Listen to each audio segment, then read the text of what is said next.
Hello, I'm Jeremy Gray, and welcome to the Kevin Wilson Show. On this week's installment, we'll talk to the head coach of the Indiana Hoosiers about this past weekend's game against Michigan State and the upcoming rivalry contest against arch rival Purdue for the Old Oaken Bucket in Bloomington. We'll have a sit-down conversation with Andrew McDonald and Justin Pagan. We'll put another coach on the Nick's English Hut hot seat. We'll go behind the scenes with Indiana football and much, much more right now on the Kevin Wilson Show.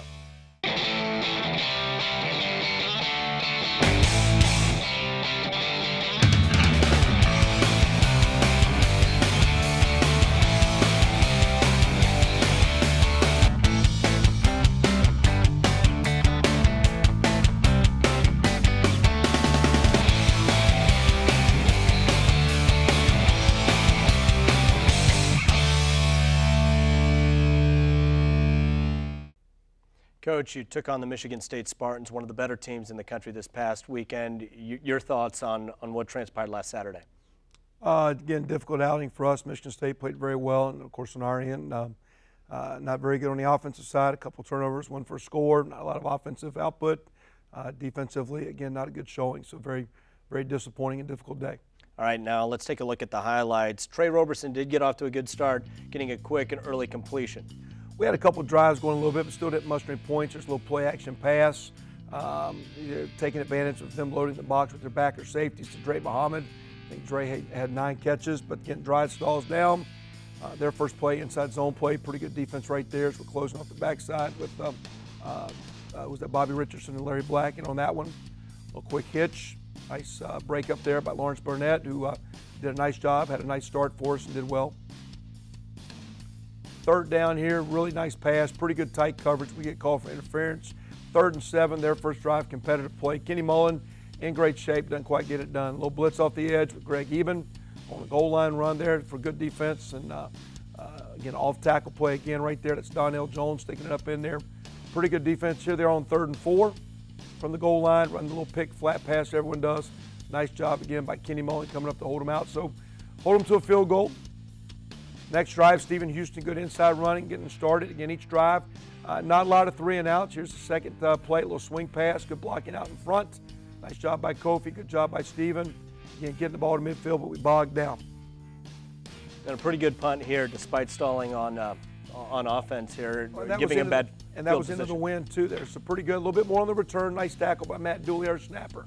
Another freshman, good effort by Jeff Thomas as well. But then the big play here. They get us on play action after a first down. Nice job on their fake ISO, fake reverse. We get caught looking in the backfield there, and they make a nice post pass for a touch to go up 10-0 here. And then they again get a sustained drive that they were able to cap nice with play, a good Lawrence play. Burnett there. Nice play, Lawrence hurdling fullback on the kick out, up and over. Good job supporting the G scheme there by Leon Beckham. No pressure right there. And again, this isn't a good coverage. We're in great position to make a play on the ball. We don't. We're in great position there to make a play for a tackle. We don't. So they get a long pass. It was probably an ill-advised play, but they make it there. Nice job, Chase Hubler, supporting their toss sweep there for good defense in the second quarter. We got to tighten that coverage up right there on 3rd down and 4. A little too much room there to convert the first down. Nice pass break up, Kenny Mullen. Need a little bit more pressure though, Jeremy. Again, we did bog them down. They ran a fake. We had our punch safe. We talked about they had a propensity to run some fakes. I think our guys were pretty in tune. Nice stop for us. Be nicer to take this into some points. I think we do have a pretty good drive off of this one. A little inside dive play to D'Angelo Roberts for a handful of yards. And then Trey Roberson finds Dre Muhammad here. Well, a little boot pull-up pass. Hit straight, a little crossing right in the middle. Nice job. Again, Dre had 9 as a senior, had 9 catches, so good performance for Dre. Big play here on 2nd and 8. Little quick dive pitch to Kofi Hughes. Got Kofi playing kind of a hybrid in the backfield some. Gets us down here 1st and goal. And again, we ran the same play, handed off inside that time. Another variation of another triple option type play that they defend well to Dre Muhammad. We've got it on 3rd down here. Got a little crossfire blitz coming inside. Protection's pretty solid. They match up the routes pretty good. Our receiver falls down. Got to be careful here with Trey running with that ball loose. He does throw it away. Mitch Ewald comes in for a field goal to make it 17-3, Jeremy. And then Greg Eben with a nice play defensively here where Michigan State was up substantially at this point in time, but the defense continued to play here. Little corner blitz there. He saw it coming, aborted the blitz, jumped up. Nice job there laying out, trying to get the block by Lawrence Barnett, but we hold him to the field goal that drive. But again, their offense Did a nice job running the ball, had good pass balance, and kept us on our toes. Little third down conversion crossing right here. Second down there to Dre Muhammad. Nice job, Justin Pagan, trying to get downfield, getting the block there. Throw a quick pass, very competitive right there. Nice job fitting it in. And Kofi on a little slant pattern there for a third down conversion. And then after a drive got going, he ended up throwing an interception there, just a little bit short. Pass protection breaks down there. Tailback gets beat off the edge, and quarterback gets hit. And unfortunately, we had a chance to get points before half, and we don't. Little wide receiver screen here. Good job here by Kofi. Like to see him take care of that ball a little bit better. Some guys out in front blocking, but again, cross midfield. And we thought we'd move the ball well, Jeremy. Our deal was we got to get points. Here we are again, getting some yardage, moving it down to the 35. But once again, we come up short. And again, when you're playing a good football team, you got to get touchdowns. We weren't able to do so. And Stephen Houston continuing to run behind his pads here. Good job again. Stephen had a decent day. We got to continue, though. We got to get our run game short up a little bit better. A little quick trap for Stephen inside for about 10 or 15 yards. But we need he and our running game to be better than it's been here these last couple weeks. And he was able to keep going late in this football game here. He didn't tire down. Nice perimeter blocking out there. We got Nick Stoner playing wide receiver, Dre Muhammad. Those guys out in front, little same side power, breaking a tackle. Play wasn't blocked properly. He still gets a handful of yards on first down. Then Ed Wright Baker getting some action here, and he did a couple of nice things at the end of the game. Well, and again, he had been practicing well, and with the way the game was, trying to get Ed some more. Again, another little bubble pass out there to Dre Muhammad. There's Darius Johnson from Michigan getting on the hit. Greg Eben as well. So again, defense still trying to battle, but Matt Perez throwing a little quick trap inside. But again, it was a difficult day, Jeremy. Not a lot of positives on either side of the football. And you find Shane Wynn here. Good to get Shane going. Shane also had a couple good kick returns. So Indiana ultimately falls to the Michigan State Spartans, and now, Coach, you got to prepare for that Purdue game. But coming up next on this show here, kind of a special segment. You put ping pong tables, air hockey tables, foosball tables in the locker room, and those guys are getting after it. Well, we just did that trying to get some team camaraderie, a little bit of fellowship. Didn't think our guys were hanging in long. Everybody's got lounges, but it's got a little competitiveness to it. That wasn't the gist as far as getting them competitive. We get those guys to kind of interact, the offensive guys, defensive guys, big guys, little guys. I think it's been a lot of fun. I think our kids have enjoyed it in a great way. Well, let's check it out on our segment called This Is Indiana. Where do you stand amongst the ping pong players on the roster? What would you say is your ranking? Definitely number 3 right now, sitting as we speak. So you're kind of in that Rafael Nadal on the tennis tour kind of place. You're a contender, but you're not quite the champ. Who is the best ping pong player on the team? I have to say Ralston.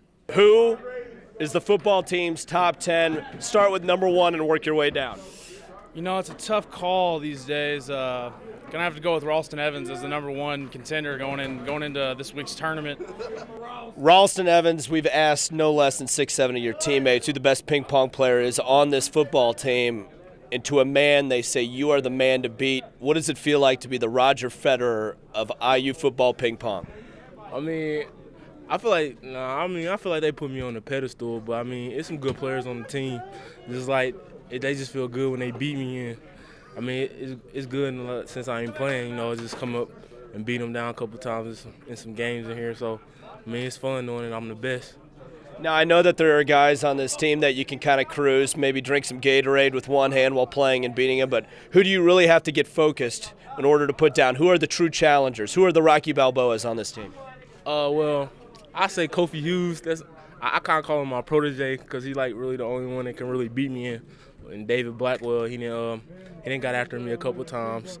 And Coach Hill, the strength coach. So there's a couple people I got to buckle down against and really focus on playing. You also had a chance to take on Larry Black Jr. How did that match turn out? It was a very easy match. He's big and he looks physical, and he come with a game face. But when we start the game, it was pretty easy. So I beat him 4 times straight, so it was nothing. Larry Black Jr., Dre Muhammad says he can beat you and has beaten you repeatedly on the ping pong tables of the locker room. This is just not real. This kid he's never beat me in ping pong, and for him to go out and tell the world that's just false on his part. Look at him. And I'm willing to set the record straight. After practice, I would destroy him. But we played 4 times, and I beat him all 4 times by a lot of points. Okay. I got a confession. I'm not top 3, but I am top 78 on the team.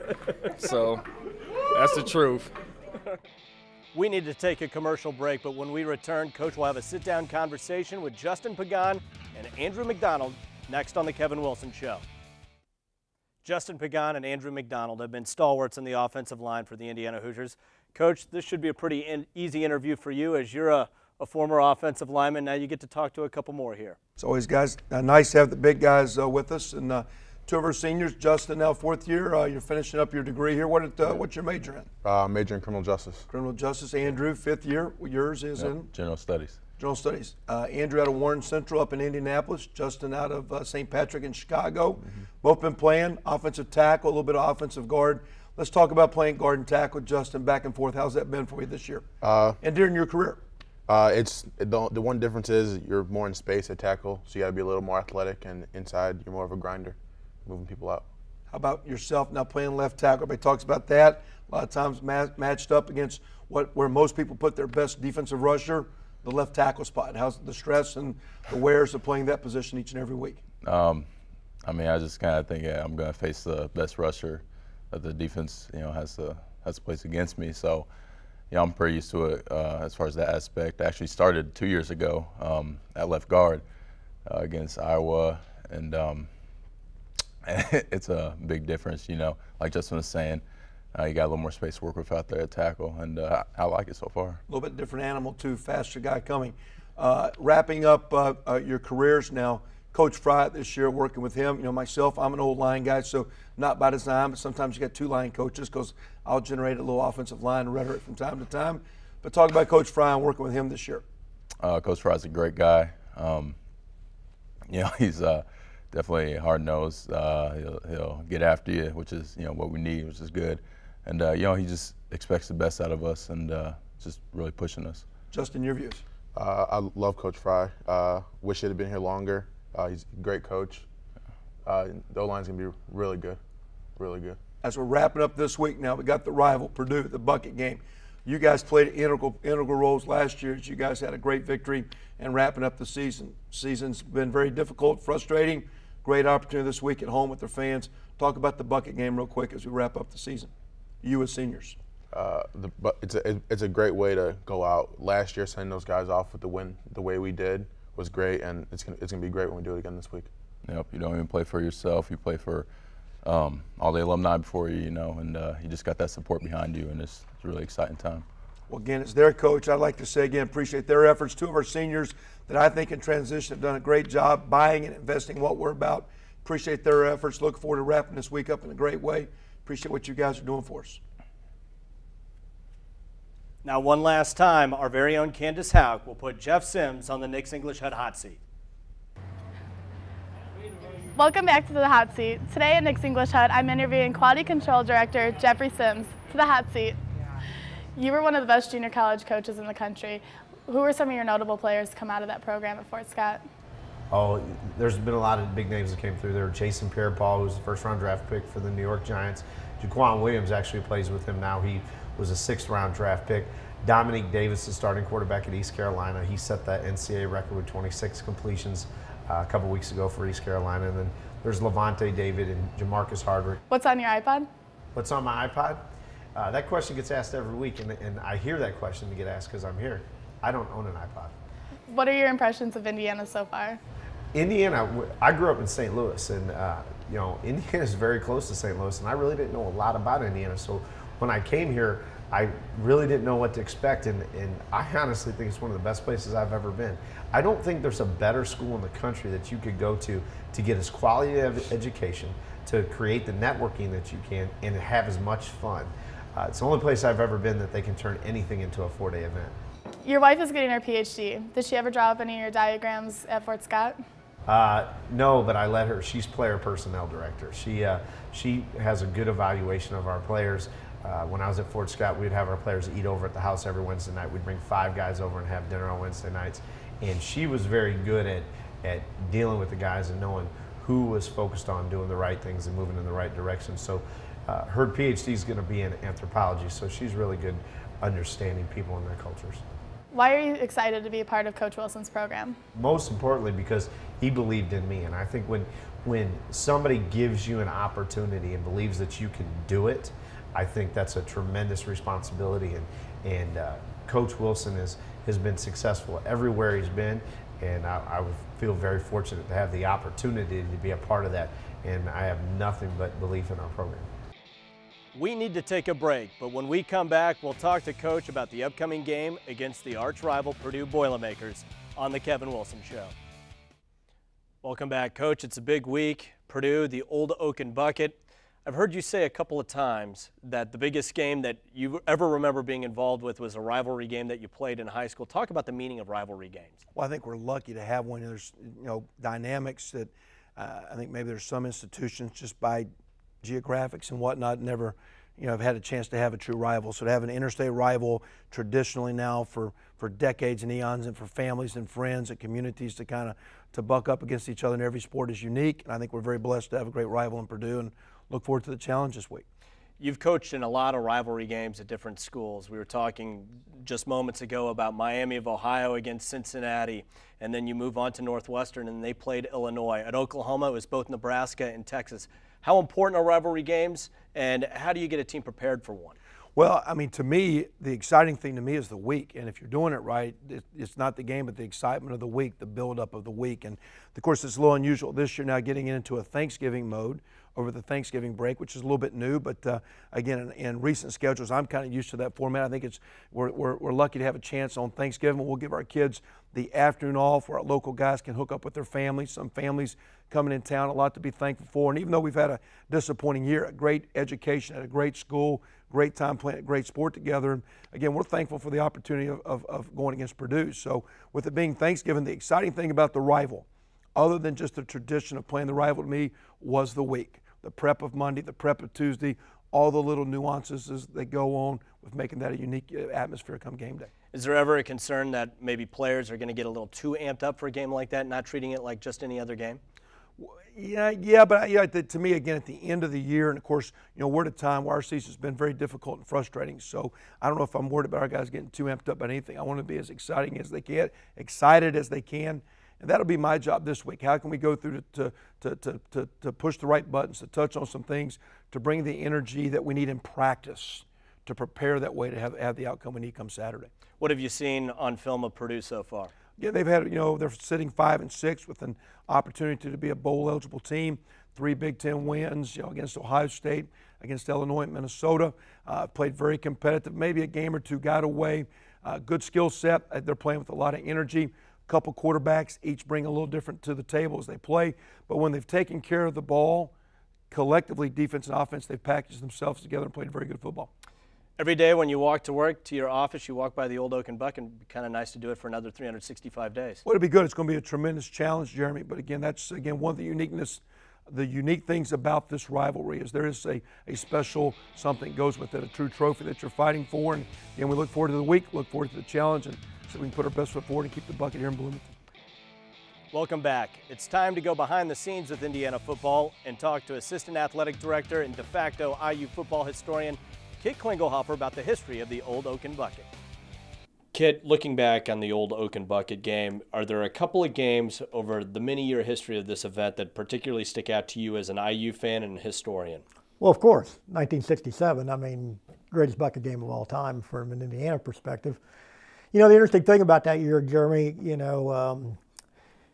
we went into that game with 1 loss, and Purdue came here, and to show you how good they were, we were like a 2-touchdown underdog. And that was the game. Of course, Terry Cole had 2 long runs, one of them for a touchdown. We went 19-14, the only undisputed Big Ten championship, or one of 2 Big Ten championships in IU history, and the only trip to the Rose Bowl. That game I was a student in, sold out house, a Saturday after Thanksgiving, much like this year, and it was a great moment in IU football history, obviously. And you really, truly can throw all the records out of the way. It's just a new season when that game goes on. It really is. I think both teams would say that. This game means so much to people in Indiana, whether you're an IU fan, a Purdue fan, whether you're a current player, whether you played here before, whether you work for either school, whether you grew up in the state as an IU or Purdue fan. There's a lot of rivalries within households, people who went to both Indiana and Purdue. It is one game that, I've been here a lot of years, Jeremy, but it's one game that I think means the most to me of any game or any athletic contest we play in the whole year, because it sticks with you for an entire year. And winning that bucket game, you have a good feel for the entire year, just like that bucket sitting here right now from last year. That wraps up this week's show and this season of the Kevin Wilson Show. On a personal level, have some people to thank for putting this year's show together, including the Department of Telecommunications, the undergraduate students who helped produce this television show, as well as Professor Walter Gantz, Joe Throckmorton, who worked in an advisory capacity, and IU Athletics' very own Glenn Hicks. Thanks so much for tuning in this year. We'll talk to you again 9 months from now when we have a brand new season of the Kevin Wilson Show.